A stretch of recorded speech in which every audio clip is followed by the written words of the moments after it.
There are many Muslims who have excuses. They say that when we speak to the non-Muslims, they tell me that mind your own business.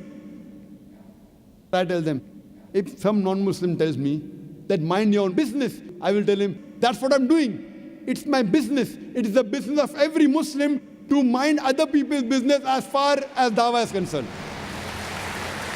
It's the business of every Muslim to mind other person's business as far as removing shirk is concerned. So that's what I'm doing. So when someone says mind your own business, that's what I'm doing. This is my business. It's the business of every Muslim to be a da'i. At least a part-time da'i, if not a full-time da'i. I'll give you an example. Suppose if you're going on a hill station along with the family and you have two kids, a girl and a boy, and your boy, Ahmad, 4 years old, while you're talking to your wife, and your small kid, Ahmad, 4 years old, he slips away from you and is going towards the edge of the cliff. Now, by the time you realize that he's missing, he's already gone far away. And then you see him that walking close to the edge of the cliff. You want to shout, Ahmad, be careful, you'll fall down. But your voice cannot reach him, far away. There you see an elderly gentleman at the edge of the cliff with his hands folded. He's admiring beauty. You want to shout, Mister, Bhai Sahab, save my son, he will die. But your voice cannot reach him. This elderly gentleman, he looks at your son, he smiles at your son, then continues admiring beauty. Your son is coming closer to the edge of the cliff.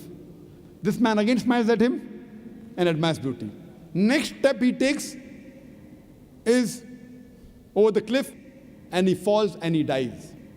I am asking the question, will you or will you not blame that elderly gentleman for not saving your son? Will you or will you not? Only thing he had to do was stretch his hand. He didn't even have to take a step forward. Only thing he had to do was stretch his hand and your son would have been saved. Will you blame him or not? Yes or no? Yes. But when you tell him, why didn't you save my son? He will say, I was minding my own business. He's right. He didn't push your son, did he? Did he ask your son to jump? No.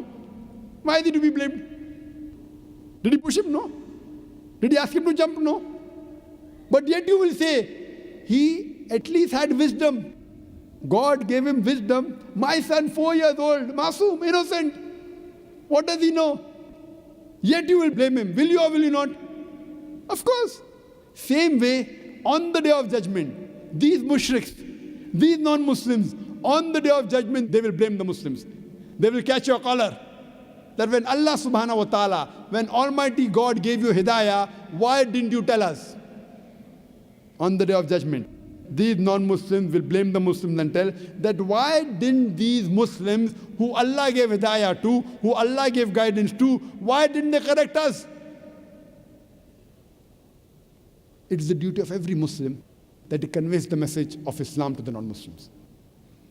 Suppose if you have a neighbor who's a mushrik, and if you have not conveyed the message of Islam to him, and if he dies, Allah will ask him on the day of judgment, why didn't you accept Islam? He will say, Ya Allah, Bari Ta'ala, no one gave me the message. He said, I gave the message directly to you. You did shirk, you'll go to hell.